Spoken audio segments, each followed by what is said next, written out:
Президент Садыр Жапаров УНА мамлекеттик ишканасынын ишмердүүлүгү менен таанышты. Кыргыз Республикасынын президенти Садыр Жапаров бүгүн 3 февралда УНА мамлекеттик ишканасына барды.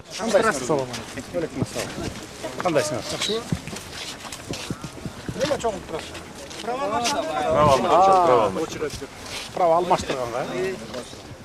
Действующий праваңарды? Очеред жокпу көпүндай? Очеред бар, алмаштырып, обедке чейин болот андан кийин. Хорошо организовали. Жакшы элеби? Мамлекет башчысына жасалма интеллекттин жардамы менен айдоочулук күбөлүк алуу үчүн сынактарды кабыл алуу жол жобосу тааныштырылды. Идентификациядан башталат, адам өзү келген адам өзү. Аты жөнү чыгып калды, меники да. Мен ордума башка бирөө келип албадым деген проверкасы да. Бул количество вопросов. У нас суроолор уже. Тине көрдүңүзбү? Беттин контурларын искусственный интеллект карап турат. Көрдүңүзбү уже? Экранды жүз кара деп уже биринчи эскертүү берди. Нарушение. 5 жолдан кийин уже жаап турат. Туурабы? Түз отуруп берсем, спокойно бере берет да. Артында киши чыгып калды. Да, уже чыкты деди. И несколько лиц деп атат. Бирөө жардам берип атат. Экинчи нарушение кетти уже. Экинчи нарушение кетти. Продолжить тест.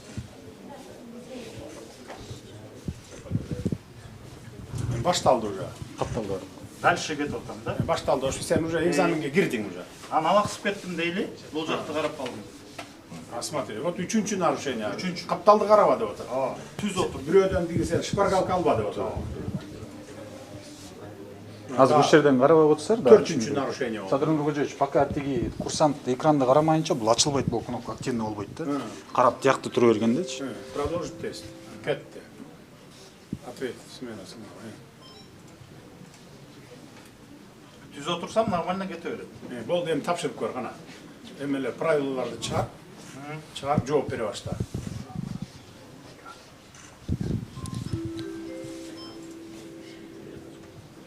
Бул жерде убактысы көрүнүп турат, канча калды. 9 мүнөтүм калды деп турат. Мына уже низдал болуп калды. Вы не сдали тестирование. Эки суроого жооп бере албай калса 20 болот. Экиден көп жооп бере албаса сразу 3 болот. Бирөөнө жооп бере албай калса Экөөнө берет. Экөөнө шанс берет. 18-ине жооп берсең Өттү. 17-ге жооп бергенде Кулайт болду. Моолар дагы жок болот азыр. Ар жакта кабинетте уже отурат. Ситуационный центрде контроль. Бул жерде бир дагы адам болбойт. Экзаменатор ким экенин дагы билбейт. Все, канайым отургузула мояка, бешөөнү катарында. Эми азыр регистрациядан өтүп сиздерден сураны. Атайлап нарушать эткиле да, улам өтүп жооп берип Аркасына туруп өтө албайт силер. Башталганда ортосуна келип баягы. Эки жакты карап көргүлөчү, анан кийин кандай искусственный интеллект эмне деп жооп берет экенин көрөлү. Оң жақ бұрышынан типтік таңдалыңыздар. Кыргыз тілін же орыс тілін. Экранның тағы ортасындағы автоматтық идентификация же автоматическая идентификация деген кнопканы басыңыздар.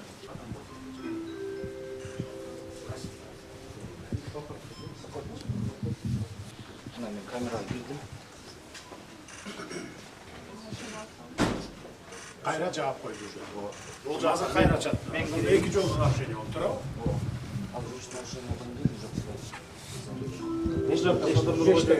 Мен бул жакка жардам берип атам, бул жакта обнаружение болуп калды. Дагы бирөө турат. Жана анализ болуп көрдүк адам. Азыр мен кетем. Кнопканы басып коем. Түшүнүктүү болду, жүргүз. Биздин мамлекеттин убактысы мына эми УНАга жетти, реформага. Мындан 2 жыл, 3 жыл мурун билесиңер, 5 жетекчи алмаштырдык. Болбоду, коррупцияны жок кылбады, условия түзбөдү. Анан кийин управделамиге алып, биз өзүбүз кириштик. Июль айында, где-то ушу күзгө чейин, жаңы жерге салып атабыз, бардык условиясы менен килейген кабат-кабат зданиялар мынтип турбайсың. Түшүндүңөр, бардык условиялар болот. А бул бай илгерки Союздан калган имарат. Ошондой эле президент Садыр Жапаров айдоочулук күбөлүктөрдү алмаштыруу жана ага байланышкан маселелер боюнча кеңири түшүндүрмө берди. Урматтуу биздин мекендештер, урматтуу айдоочулук күбөлүк алам деп жүргөндөр, алгандар, жеке мектептин кожоюндары, мен сиздер менен келип бүгүн баарлашайын деп турамын. Ишти мен сөздү башынан баштасам, анда мына мен келгениме, президент болуп келгениме 5 жылдан аз ашты, билесиздер. Ушул аралыкта биз бүткүл өлкө боюнча реформа жүргүздүк. Баш мыйзамды алмаштырдык, башкаруу системасынын вертикалын түздүк, президенттик шайлоо өткөрдүк, парламенттик шайлоо өткөрдүк, чоң маселелерди чечтик, маселен кумтөрдү алдык дегендей, чек ара маселесин чечтик, темир жол салып атабыз, түндүк түштүктү бириктиребиз деп. Кытай, Кыргызстан, Өзбекстан темир жолу башталды. Муну кылым долбоору десек болот. Камбарата бир кесим баштадык. Бу да кылым долбоору, жана башка ушул сыяктуу көп иштерди жасадык. Криминалды жок кылдык түп тамыры менен, билесиздер аны. Коррупция менен күрөшүп атабыз. Болушунча, колдон келишинче азайттык. Бирок дагы деле коррупция токтой элек. Бу коррупцияны жок кылыш өтө кыйын экен. Криминал менен күрөш тез эле экен. Bir ayda жок кылып койсо болот экен. Коррупция менен күрөш 10 жылда дагы, 50 жылда дагы жок болчудай эмес экен да. Менин көзүм жетти ошого. Бардык тармактарда күрөшүп атабыз коррупция менен. Биз жогорку жактагы коррупцияларды баягы жакындыктанбы, же көз алдыбыздан тургандыктанбы жок кылдык десек болот. Мисалы Ак үйдө, Көк үйдө, анан баягы министрликтерде дегендей. Бирок ылдый жак райондо, мэрияларда, айыл өкмөттөрдө дагы деле болуп атат. Дагы деле болуп атат. Кайдыгерлик бар, коррупция бар, уурулук бар. Элди тейлөөдө кичине мындай бир кашаңдык бар. Убагында кабыл албайт, убагында чечимдерди тез кабыл алып, элдин турмушуна керектүү нерселерди тез аткарбайт. Муну моюнга алабыз. Бирок баары бир аларга чейин жетебиз, айыл өкмөттөргө чейин. Эми эң негизгиси ушул иштерибизден УНА системасына мына бүгүн толук кандуу кириштик. Буга чейин өзүңүздөр билесиздер, 5-6 жетекчи алмаштырдык. 1-2 жыл мурун, 3 жыл мурун бирөөсү камалды, билесиңер, ушу УНАда схема түзүп алып, баягы айдоочулук күбөлүктөрдү сатып, $1000 чейин чыгып кеткен. Азыр $2000 сунуштап аткандар да бар. Бере сал, тезирээк ала коеюн, мен анан Москвага кетип аттым эле деген сыяктуулар. Ошондуктан эми азыр УНАга кезек келди. УНА мурда ар кайсы мекемелерге тиешелүү болуп жүргөн. Коррупциясын жок кылып, баягы мындай бир заманбап кылып туруп реформа кылганга күчтөрү да жетпей койду, дуктары да жетпей койду, анан эрктери жетпей койду. Анткени чөнтөккө түшүп аткан акчалар токтоп калат эле да, ачык айтканда. Ошондуктан азыр президенттик башкармага указ менен кабыл алдым дагы, өзүм башында туруп анан киришип атам.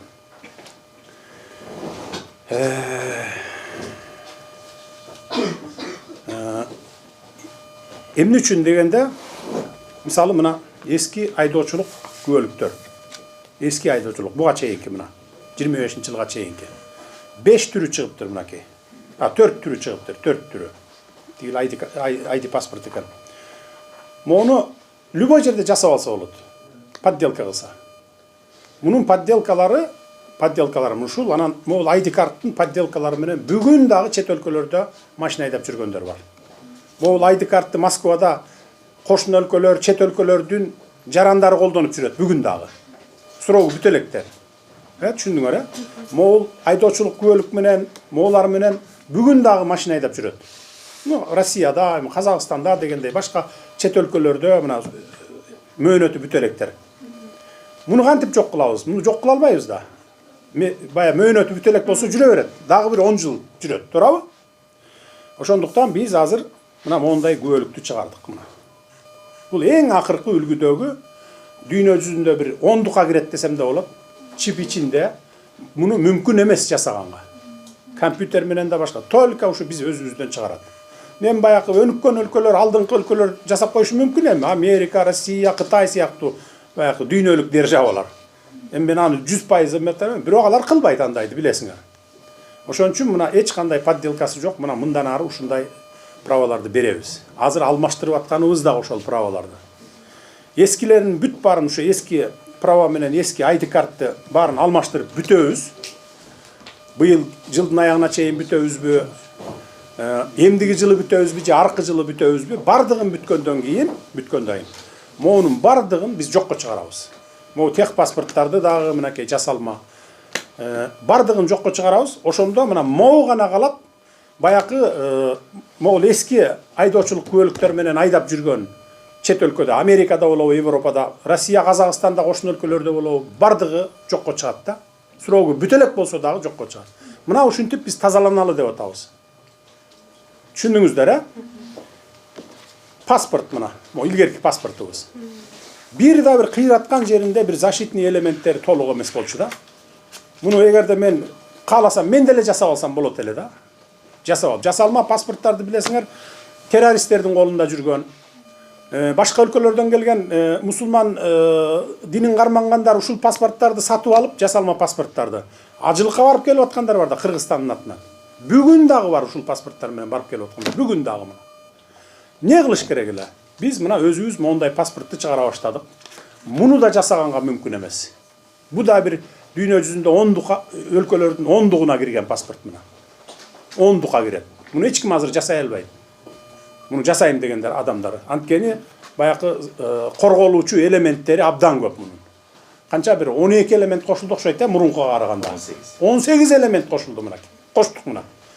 Жасоого мүмкүн эмес дегенге. Мына азыр ушул паспортту уже дүйнө жүзү бизде признавать этип, бардык өлкөлөр эң туура деп 10-дуга кирет деп. Мисалы 10-дуга кимдики кирет? Америка кирет, Россия, Кытай, Европа өлкөлөрү менен мына биз дагы кирдик могу менен. Түшүндүңүздөр, Тех паспорттар дагы мынакей. Мурда монтип мондай болчу. Муну деле любой жерден жасап алса болот эле. Компьютерден эле чыгарып жасап алсаң, анан сыртына диге подвалдар бар го, метролордо же бизде деле жанакы подземка ошолордон сыртына чаптатып алсаң болот эле. Эми тех паспорт мынакей. Кеп-кичинекей, жөн эле кадимкидей эң ыңгайлуу. Муну да жасоого мүмкүн эмес. Анткени мунун дагы ичинде өзүнүн корголуучу элементтери абдан чоң камтылган. Так. ID карт мен айттым, бул боюнча мына. Эми мындан ары ошол мен айткандай метролордо сатпайт. Мурда метролордо сатып жүрчү. Бар-бараңар да ошого күбө болгондор Москвада. $5000 ID карт сатчу, мындай ID карттарды $5000. Праваларды канча бир 1000ге чейин сатчу. 1000ге чейин ушу Москвада сатчу. Азыр да ошол правалар бар. Мына мен өзүм 9 ай 2016-дан 2017-жылга чейин 25 мартта 2017-жылга келип камалганга чейин мен 9 ай Москвада жүрдүм. 9 ай. Мен өз көзүм менен мына ушуларды көрдүм. Сатып алып жүргөндөрүн. Айрыкча көбүнчө кошун өлкөлөрдүн, башка өлкөлөрдүн жарандары сатып алышчу. Ошолорго жасап сатчу да. Азыр эми бардыгын бекер алмаштырып берип атабыз мына. Могул эски правалары барларды азыр мына өзүңүздөр деле күбө болуп атасыздар, очередте турат го, бекер бир тыйын төлөбөй алмаштырып берип атабыз. Эмне үчүн дегенде мамлекеттин эсебинен. Эмне үчүн дегенде биз мындан ары, могу эскилерин жок кылгандан кийин мындан ары Кыргызстанда жасалма паспорт чыгат, анан Кыргызстанда ушундай документтерди берүүдө, праваны болобу, тех паспортту болобу, паспорттарды берүүдө болобу, коррупция жок деген өлкөгө айланышыбыз керек. Дүйнө жүзү бизди ошентип тааныш керек. Түшүндүңүздөр, Ошондой өлкөдө жашагыңыздар келеби? Албетте. Келет, албетте. Жакшы экен анда та.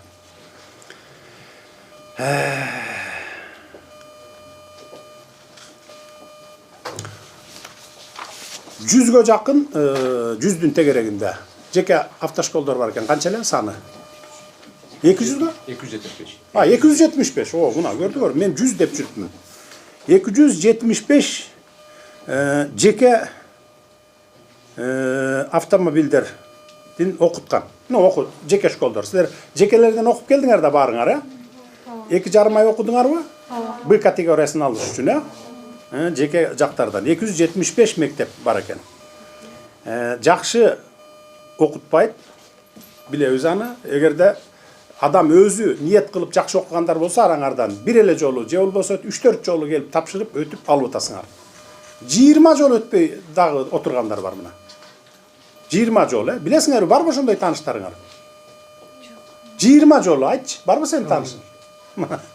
20 жолу келип 21-чи жолкуга кетти кайра мынакей. Эгерде мурунку заман болгондо жеке школдун немелери акча алып туруп акырын баягы адам фактор аралашып коррупция. Аны өткөрбөймек. 5-6 жолдан кийин эле өтмөк да. Азыр мына көрдүңөр бүгүн искусственный интеллект кирип, ошондуктан мүмкүн эмес азыр мурункудай. Эми биз муну эмне үчүн кылып атабыз? Анткени биз деген бир күн менен, бир жыл менен, 5-10 жыл менен жашабашыбыз керек да. Биз түбөлүктүү түзүп кетишибиз керек. Биздин келечек муун, бала чакаларыбыз, небере чөбөрө, кыбыра, томпок, тоңкок жакка чейин мыйзамдуу, коопсуз, адилеттүү, анан кийин калыс өлкөдө жашаш керек. Туура айтамбы? Биз ушул жерде отургандар түбөлүк эмеспиз, мамлекет түбөлүк калат, а биздин ден кийинки поколение дагы түбөлүк болот. Мына биздин жасап аткан ишибиз ошолор үчүн. Так, эми анда жеке мектептердин ошол немелерине, санына токтоло кетейин. Мен 100дөн ашык деп алдымын, 275 мектеп бар экен. Жеке мектептерде, мисалы В категориясы үчүн окуу мөөнөтү 2,5 ай, окуу акысы 20 000 сомдон төлөдүңөр, төлөп атасыңар. Айдоо сабактары деп 18 000 сом, бардыгы болуп 38 000 сом төлөп атасыңар. Б-С категориясы, бул эми жеңил машина менен грузовой машинаны айдаш үчүн. Окуу мөөнөтү 3,5 ай, окуу акысы 30 000, айдоо сабактарына 18 000, анан бардыгы болуп 48 000 сом төлөп атасыңар. Анан жеке мектептерде подключ деген дагы варианты бар экен. Да. Ну эми бул баарыбызга деле жашыруун эмес. Бардык этаптарды бүтүрүп, колуна айдоочулук күбөлүк берүү менен 65 000 сомдон 70 000 сомдон $1000 чейин алып, анан күбөлүк берген мектептер бар мына. Ушу 275 мектептин арасында. Ушуга чейин ошол күбөлүк сатылып келген фактыларды мына мисал менен келтирип айта кетейин да. Мисалы мына 2015 жылдан бери эле алсак, жеке мектептерден окуп, экзамен өткөндөрдүн почти 100% болгон экзаменден өтүп кеткендер. Ну 2015 жыл, 19 жылга чейин да, почти 100%, эми 90-95% да, эми тагыраак айтсам. Бир 5-10% эле өтпөй калып жүргөн, анткени алар акча берчү эмес. Бир алчу эмес, же болбосо бергиси келчү эмес дегендей да, Мына мен силерге цифраларды келтирейин. Ал эми 2021 жылы болсо, биз системаны колго алып, 5-6 жетекчи алмаштырдым деп атпаймынбы? Бирөө камалып да кетти, аны барыңар билесиң. Коррупция менен күрөшө баштаганыбыздан баштап, мына бул көрсөткүч дароо түшкөн да. Мисалы мына экзаменден өткөндөрдүн саны 28% жетип калган. А өтпөгөндөр 72% өткөн эмес мына, пайызы. Эгер 500 000 жаран теориялык экзаменге кирген болсо, азыркы бүгүнкүдөй, өткөн адамдар 139 000 гана адам өткөн, өтпөгөндөр 361 000 адам болгон. Эми бул 21 жылдары дагы мурдакы жылдарга караганда коррупция токтой элек болчу, жаңыдан күрөшө баштаган кез болчу, ошол үчүн 139 000 киши экзаменден өтүп кеткен. Арасында обязательно баягы албетте күбөлүктү сатып алгандар да болгон, өткөндөрдүн арасында албетте болгон, эми адам фактору аралашып, акча берип анан өтүшкөн. 2022 жылы мындан да ылдыйлаган 595 000 жаран теориялык экзаменге кирген. 595 000, 600 000 мына, жарым миллиондон ашып атат. Өткөндөрү 18%, өтпөгөндөр 82%. Мына улам күчөткөн сайын, улам кыскан сайын мындай тарбияга чакырган сайын, тартипке чакырган сайын, коррупцияны жок кылган сайын мына улам төмөндөп отурат. 2023 жылда алсак, 600 000 жаран экзаменге кирген, теориялык экзаменге. Өткөндөрдүн саны 12%га түшүп калган. Мурда 18 12%га. Өтпөгөндөр 88% болгонуна болду. Бул 23 жыл. 600 адамдан өткөндөр ошо 72 000 адам өтүптүр. Өтпөгөндөр 528 000 адам өткөн жок мына. Окубай эле, эптеп эле барып чалабыла 2,5 айымды, 3,5 айымды өткөрөм дагы анан барып туруп акча менен алам дегендер да окубай болгондор да мындай. Жеке мектептерге эмне керек? Жеке мектептерге акча болсо болду. Жарым миллиондон ашык адам өткөн эмес. Күбөлүктөрдү сатып алгандардын кесепетинин жыйынтыгы эмне болуп жатканын мен сиздерге цифралар менен айта кетейин эми. Акыркы 10 жылда 75 000 автокырсык катталган экен. 75 000. 9120 адам каза болуптур. Жылына 1000ден адам каза болуп атат мынакей. 113.260 адам ар кандай жаракаттарды алышкан. Мына анын жарымы инвалид болуп калган. Ал инвалидтерге инвалидность берип, мына мамлекет багып жатабыз мына. Пособие берип. 2025 жылы 724 миң жаран айдоочулук куәлүгү алуу үчүн экзаменге кирген экен. Почти 1 миллион адамга жакындап калды да кирип атканы. Анын ичинен өткөндөр 100 эле миң мына. 624 миң адам өткөн жок мына. Анан кантип ушу жеке мектептердин немеси болот, эмгеги, окуттук анан чокуттук анан укмуш кылып ийдик деген. Өткөндөр 14 эле пайызды түзгөн, өтпөгөндөр 86% түзүп калды. 624 миң адам экзаменден өткөн эмес. Бул эмне дегендик? Жеке мектептер баягы жакшы окутпай эле, окуду деген справканын В категориясын 38 миң сомдон, ал эми БС категориясын 48 миң сомдон сатып коюп эле, пачкалап эле баягы окуучуларды чыгарып атат деген сөз. Эгер ушундай эле жол менен кете берсек, мындан ары деле өтпөгөндөрдүн саны дагы деле өсө берет. Ошондуктан бүгүндөн баштап биз мына экзаменди искусственный интеллект ала турган кылып мына киргиздик. Азыр эми кире электериңер болсо өзүңүздөр кирип көрөсүздөр, байкайсыздар. Адам фактары аралашпайт, праваны мындан ары сатып алам деген бир дагы мейли жеке мектепте окуйсуңбу, мейли мамлекеттик мектепте окуйсуңбу, сатып алам деген болбойт. 35 мына мен азыр өзүм көрүп чыктым, 35 кишини бир киргизип туруп эле убакытты басып туруп анан кийин искусственный интеллект менен отуруп, ал даже адам анын ичине кирбейт, баягыдай немелер инструкторлор жүрмөй жок, микрофондон айтып турат. Башталды, убакытың кетти мына деп туруп, бүткөндө бүттү дейт, болду. Сиз ушул системада көп жылдан бери иштейм деп аттыңыз эле, 35 жылдан ашык. 47 жыл болду баштаган. Жакшы эле реформа болуп атабы, туура эле болуп атабы келечек үчүн, же биз туура эмес кылып атабызбы? Кем жолгосун төмөндөтүүдө, конечно, адамдардын өлүмүн айтып атасыз. Жана инвалид болуп калган адамдарды мен деле могу публикага көп керек, көп айтам. Анакей мурун деле ушу жакшы убакта деле 30%ке жеткен эмес. Суроолор 200-300 болгон, 500 болгон, азыр 700 болду. Ана азыр 1700 болду мынакей. Азыр билим деңгээли жеткен окугандар тапшырып алат. Бирин экин көрдүңүзбү өзүңүздүн прогнозго карап 12% деген ал адам акча төлөп алгандардын убал соо деген болуш керек да. 2,5 ай окугандан кийин результат болуш керек да. Результат төмөн болот да. Анан ошого карата көрүлүп аткан чаралар ойлойм туура эле деп. Себеби азыр окуйм дегендер окуйт, окубайм дегендер жанагы эме менен дагы онлайн окууда болот. Каалагандай деп сурак берип атпайсыздар. Ошого даярдан тапшырганга мүмкүнчүлүктөр болот. Жолдо жүргөн эрежени билген адам сактайт да, мына кичинекейлик деп ушуну билсе, жол эрежесин сактаса, жол кырсыктары төмөндөйт. Жол эрежеси сакталбагандан адамдардын өзүнүн жанагы өзлөрүнүн немеси деңгээлдери ушу биздики туура келбейби дейм, ушу кээде атайын эле чыгып эле кетип баратканда эмне деген айдоочуларды көрбөй атасыз, көрүп атасыз. Адамдардын жоопкерчилигибизде да төмөн болуп атат да. Мурун кайдап кеткенде мына мен көбүнчөсүн айтам. 20 жылдан ашык айдоочунун көөлүгү бир эле арыз менен берилген. 20 жылдан ашык. Анан сиз жанагы комиссияларга да катыштык, азыр жана сурайбыз деп кийди. Стоянка деген токтоп туруучу жай деген знактарды билбеген адамдар болуп атпайбы. Анан бир эле арыз менен берилип атса, бир эле күндө алып атса, алардын деңгээли ошолордун кесепети тийип, мына ушуга чейин ошолордун результаты адамдардын өлүмүнө себепкер болгондор ошолор болуп атат. Эми ал мурунку поколениялар. Сиздер болсо мына 10-га 11ден окуп, азыр мына могулар деп кийинки поколенияларга шарт түзүп берип атасыздар. Сабыр менен ал адамдар өткөндөн кийин эреже сакталат дагы, адамдын өлүмү төмөндөйт го деген мен деле ойдо турам, айтып эле келатам. То есть биздин бүгүнкү жасап аткан реформа, коррупцияга каршы күрөш туура эле жүрүп атабы? Бул системада эми сиз көп жыл иштепсиз, 20 жылдан ашык иштеп атам деп атасыз. Ошон үчүн сизден сурап атам. Ошондуктан урматтуу биздин мекендештер тандагыла. 48 миң сом төлөп 3,5 ай окуп, жылдап экзаменден өтпөй жүргөнүңөр жакшыбы?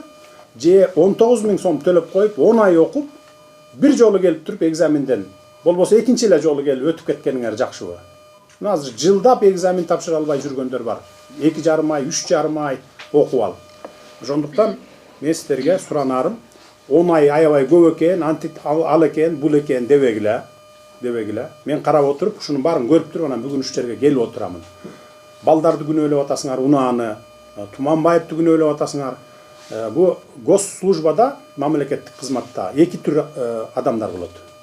Эки түр адамдар. Саясатта и мамлекеттик кызматтарда. Бир түрү болот адамдардын. Тили менен буудай кууруйт. 1 метр чыгат тили сайраса, тиги ушу Бишкекте туруп, Лондон менен Москванын көчөсүн тазалап коет тили менен шыпырып туруп. Иш берсең, иштин бир генедей жерин 1% жылдыра албайт. Только сөз менен. А кээ бир адамдар болот, мына мамлекеттик кызматта мен көрүп эле жүрөм, илгертен бери, 20 жылдан бери. Тили менен, өзүнүн сөзү менен жеткире албайт адамдаргачы. Мындай жеткирип, түшүндүрүп, мээсине куюп кое албайт.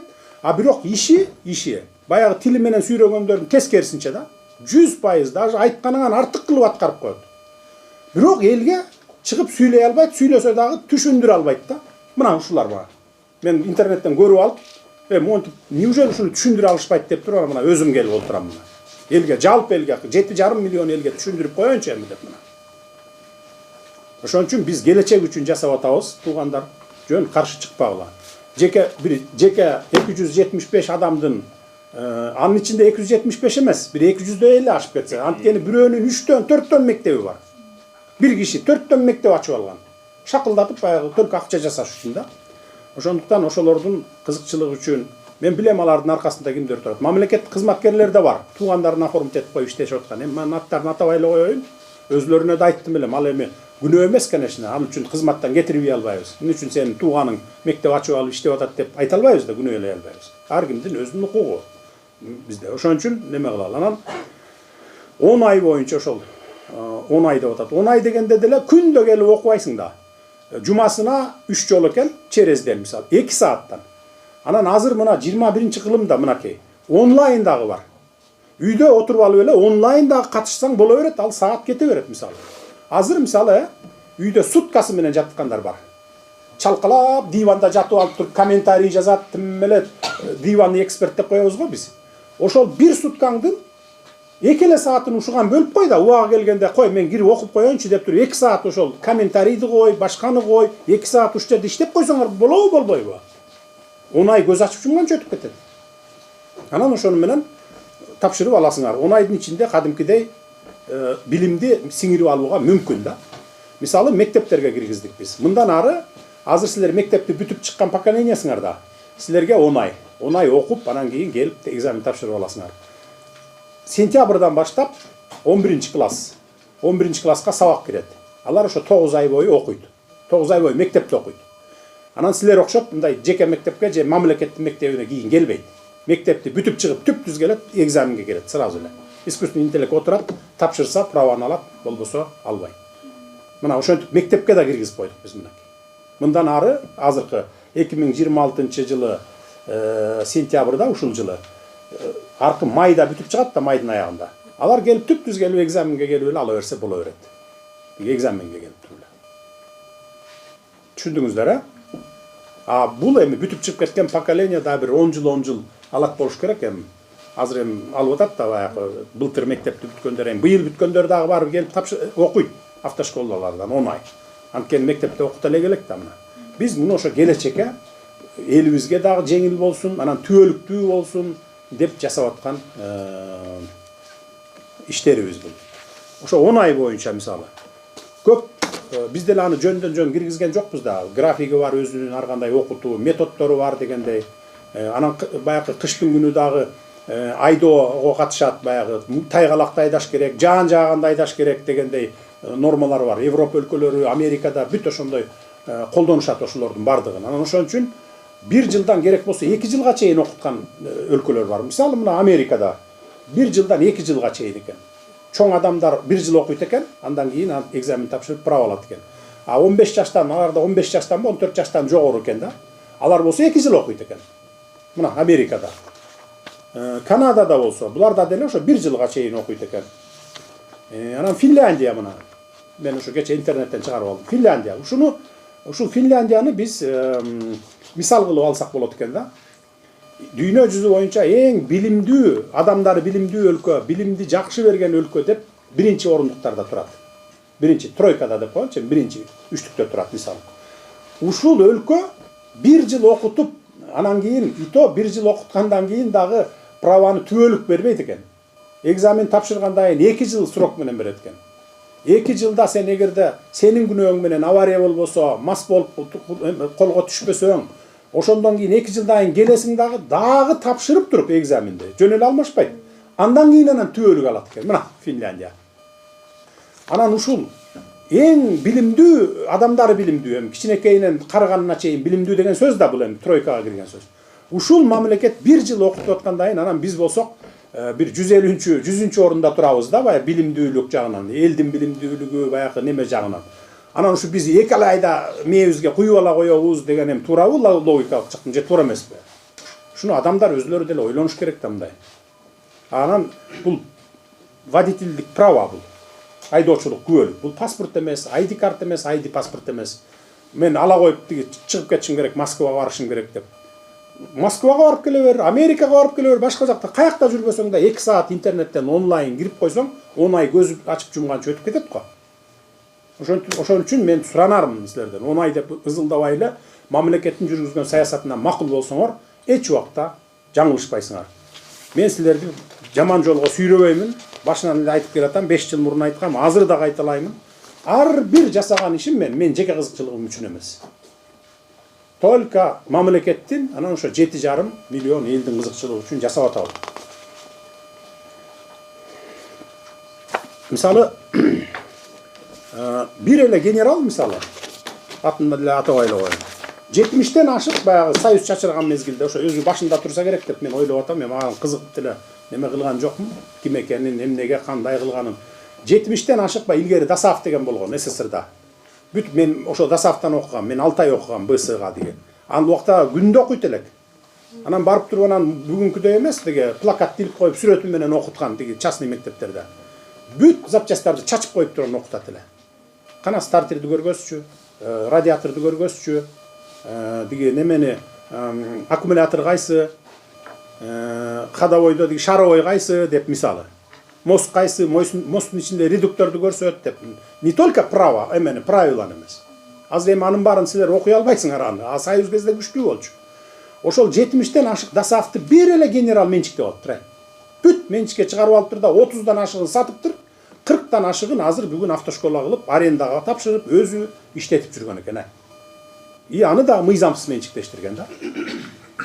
Биз ошонун баарын кайтарып, мына мамлекетке алып, уже колго алалы дагы буну оңдобосок, элдерибиз ушинтип кырылып кете берет деп мамлекет ушуну колго алдык мынакей. Тетигил стадион жак салынып атпайбы, жаңы стадион жак Орокто. Жана 55 000 адамдык. Ошого жакын жерде неме курулуп атат, УНАнын зданиясы. Канча кабат эле? Бул жакта Анарбакта канча кабат эле? 6 кабат. 6 кабат. Тиякта деген неме кадастр менен немеге куруп атпайбыз, кызматка куруп атабыз. Биякта мына 6 кабат. Эң заманбап, бүгүнкүдөй болуп тиги талпиц этип бир батпай, ушундай кезекке туруп кырылышпайсыңар. Где-то бир августка чейин ачып, ошол жерге көчөт бияка. Болду, право алчуң дагы, экзамен тапшырчуң да татнакай барып туруп, эң заманбап имаратта отуруп иштеп каласыңар. Түшүнүктүүбү? Анан эми учурдан пайдаланып, депутаттарга дагы бир кайрыла кетет элем. Мына журналисттер да келип калыпсыңар силер аркылуу. Жаңы биринчи ант берген күнү мен барып депутаттардан сурандым эле. Аны көпчүлүгүңүздөр деле көрсөңүздөр керек эле. Сурандым эле. Бир элдер чыгып бир 100 киши, 200 киши чыгып эле бир маселени көтөрүп эле кыйкырып калса эле, чуркап келип эле микрофонду ээлей калып туруп, эптеп ошол теманы айтып, анан элге жакшы көрүнүп калыш керек да. Шайлоочуларына же элге жакшы көрүп. Ал маселе туурабы, туура эмеспи, мамлекет үчүн пайдабы, зыянбы, ал уруп ойнобойт да. Келип эле кыйкырыш керек. Жок, 3 айга кылгыла, 2 айга кылгыла, калтыргыла, анан мындай, анан акмаксыңар, эл душманысыңар деп. Как будто он элдин адамы, а биз элдин душманы мамлекет. Ошон үчүн дагы бир жолу депутаттардан суранып кетет элем. Любой нерсени көтөрөрдө терең талдап алып, изилдеп алып, жет өлчөп бир кесип, мамлекетке пайдасы кандай, элге пайдасы кандай, анан ошо биз туура эмес жасап атса мамлекет, анда мен эч кимди кыйкырба деп айтпайм. Мен да депутат болгом 2 жолу. Мен никогда чыгып алып микрофонго популисттик менен кыйкырчу эмес элем, уялчу элем, кой эртең уят болуп калбайын деп далилдеп алып туруп, анан элге каршы келге турган болсо, маселе болсо анан алып чыгат элем да. Ошон үчүн депутаттардан дагы бир жолу суранамын. Ушундай маселелер чыкканда чогултуп, депутаттын укугу бар, келгиле деп бир залга топтоп алып, ошо ызылдап аткан элди кана эмне маселени көтөрүп атасың деп туруп анан өкмөттүк тарапты да чакырып алып, эки жакка отургузуп алып, дискуссия кылып туруп, анан кийин анан микрофонго барып анан айтса жарашат да. Ошон үчүн депутаттардан дагы суранам. Жалпы эле барыңыздардан мисалы ушул жерде авариядан каза болгон жакындарыңыздар кимдики бар, кол көтөрүлөчү. Ушу акыркы 30 жылда кимдики бар жакындарыңар? Бир тууган же болбосо бала чака, эн ата, таяк эжен дегендерден. Так, 1, 2, 3, 4, 5, 6, 7, 8, 9, 10, 11. 11 киши экен мына. Жанагы 9000, почти 10.000. 10 жылда 10.000 адамдын ичинде мына меники да бар. Үчөө бар, бир эмес, үчөө. 2006 жылы бир тууган иним, келиним экөө насмерть кеткен. Мастар встречный чыгып, мас күч менен келип туруп, встречныйга келип арткы дөңгөлөккө урган экен. Урганда баягы капталдап туруп тоголонгондо бир тууган иним менен келиним экөө насмерть кеткен. 4 баласы калган, ал Кудай жалгап, оор жаракат, жеңил жаракат алып, бирок төртөө тең аман калып, азыр үйлөнүп жайланышты. 2019 жылы улуу балам кетти мына. Тоже баягы же правиланы билбегенден, же болбосо атайлап эле баягы кыска жерден бурулуп кетем деп, двойной полосадан бурула калып, баягы обгонго чыгып бараткан уулумду сүзүп туруп, анан тоголонуп кетип каза болгон.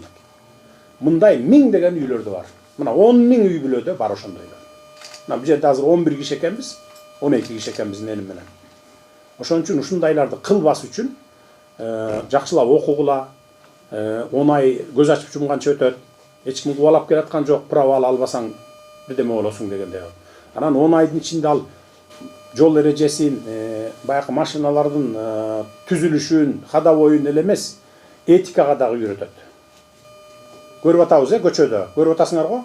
Тапанча көтөрүп чуркай калып туруп коркутуп аткандар бар, жол талашыбай. Европа, араб өлкөлөрүнөн бир андай эмени көрбөйсүң. Сигнал баспайт. Мындай карап туруп кыжалат болуп бараткан болсо түшүнөт, неме кылып коет, өткөрүп коет. А бизде күнүгө 5-6дан Бишкектин ичинде эле мушташ да. Ош, Бишкек, ошо мушташ. Чоң эле кишилер, эми жаш балдар болсо дагы бир жөн. Ошон үчүн мен айтайын дегеним айтып бүттүм, эми эгерде суроолоруңуздар болсо жооп берейин. Барбы суроолор? Айтыңыз. 10 ай деп атпайсызбы, 10 ай. Айылда келген балдар ошо жакта машина айдап жүргөндө жакшы айдагандар билет да. Ошого деңгел же канчанча жетпейт да. Сиз айтпадыңызбы, ошол 6 ай, 5-6 ай өткөндөн кийин эгерде даяр болуп калган адамдар болсо, временный айдоочунун көйлүгүн берип, окуу мөөнөтү 10 айга чейин ошол временный менен айдап турса, эгерде жол эрежесин бузбаса, андан кийин туруктуу берсе болот дегенди айтыңыз го. Ошол ишке ашып калса, жана 10 ай деген суроолорго туура келбегендерге кээ бирөөнүн туура келип калат эле. Ошондо көп болсо, эдилиштик иштер тапшырышат. Экзаменге да даярдык болуп калат эле. Энди келбестен келин көрө берсин деп. Эми аны карап көргүлө. Эми аны УНА администрация менен биригип, управделами баарын немелерди кошкула, адистерди илгертен бери иштеп келаткан баягы дасыккан адистерди менен аксакал окшогондордон кошуп туруп, кеңешип туруп чечкиле да. Чечилбеген маселе болбойт. Кеңешкиле. Кандай кылса жакшы болот, кандай кылса ыңгайлуу болот, ыңгайлуу шарттарды түзүп бергиле.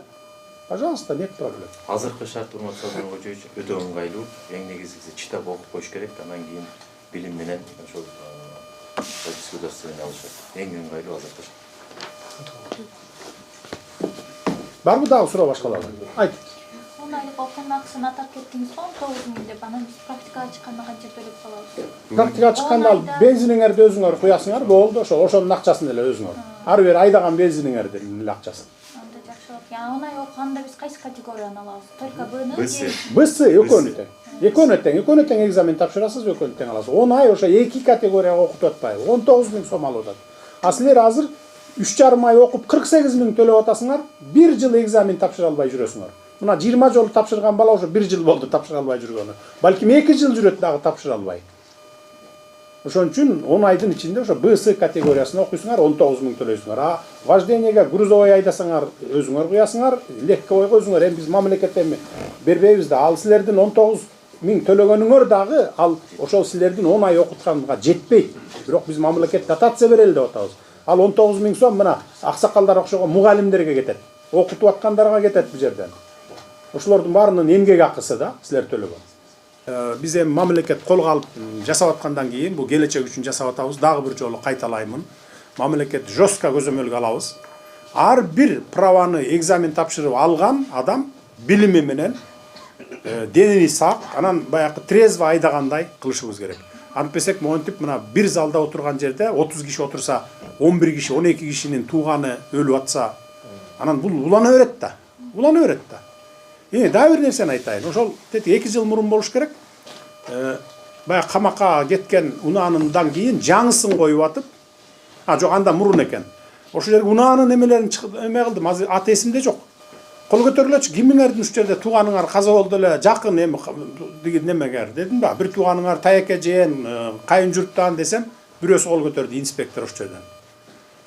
Кайсы жылы каза болду эле десем, баланчанчы жылы. Не болуп десем, бирөө келип, управлять эте албай келип, кайнэжемди тебелеп кеткен, бир тууган кайнэжем дейт. Праваны сен бердиң белең, сен ооба биз бергенбиз дейт мына. Саткан да жөнгө берген эмес да мына. Көрдүңбү? Бүгүнкү ошон үчүн частный мектептердеги праваны сатып аткандар, бул жерде унаадагы буга чейин сатып келгендер. Кантип гарантия берет, что ушул буга чейин сатып алгандар бир 5-10 жылдан кийин алардын жакынын тебелеп кетпейт деп. Же болбосо туура эмес жерде барып сүзүп, өлтүрүп албайт деп эч ким кепилдик бере албайт. Туурабы? Өзүнүн башына келип тийиши мүмкүн. Мына ошон үчүн школадагы мугалимдерге, могу жерде права берип аткандардын бардыгына ошонун мээсине куюшуңар керек. Эртең 5-10 жылдан кийин ушу сен права сатып аткан бала барып туруп, бир тууганыңды тебелеп кетсе не кыласың? Балаңды тебелеп кетсе не кыласың деп. Андай да болушу мүмкүн. Ал бир гана Кудай билет эмне болорун да. Ошон үчүн андай коррупцияга барбагыла. Жеке менчиктердикин карагыла, эгерде кимисиники баягындай бир менчик здание болуп, анан ошо школадан башкага жарабай турган болсо, эми жеке менчиктер эми башка бизнеске өткүлө. Кафе кыласыңарбы, офис кыласыңарбы, же арендага сдавать этесиңерби? Мамлекетке тартип орнотолу, мыйзамдуулук орнотолу, келечекке коопсуздук орнотолу деп атабыз. 100 жыл, 1000 жылдап жакшынакай мамлекет бололу дейм. Биз деле эми Европа өлкөлөрүнөн небиз кем? Алардан эмне кембизби? Биз деле адамбыз ошолор окшогон эле. Алар деле ошо биз баскан жолду басып өткөн 50 жыл, 100 жыл мурун. Анан өнүккөн, анан азыр биз кызыгып отурабыз. Кел бир 50 жылдан кийин, 50 жыл болбосо эң жок дегенде 50-жылы бизге кызыккан өлкөлөр болсун. Кыргызстан мына ушундай болду деп туруп. Мына азыр деле кызыга баштаган өлкөлөр бар го эми. Мен мактангандай болбойн. Же туура эмес айтамбы? Ошон үчүн келгиле ошону биз түзөлү. Сен түзөлү, сен түз, мен түзөйүн. Мына булар түзсүн, жардам берсин бардыгыбыз. Туура айтамбы же туура эмес айтамбы? Туура, түзөлү. Туура болсо келгиле, жардам бергиле өлкөндө. Атак азыр эми дагы бир жолу кайталайм. Сентябрдан баштап окуйт. Эмдиги жылы 27-жылы майда бүтүп чыгат балдар мектепти.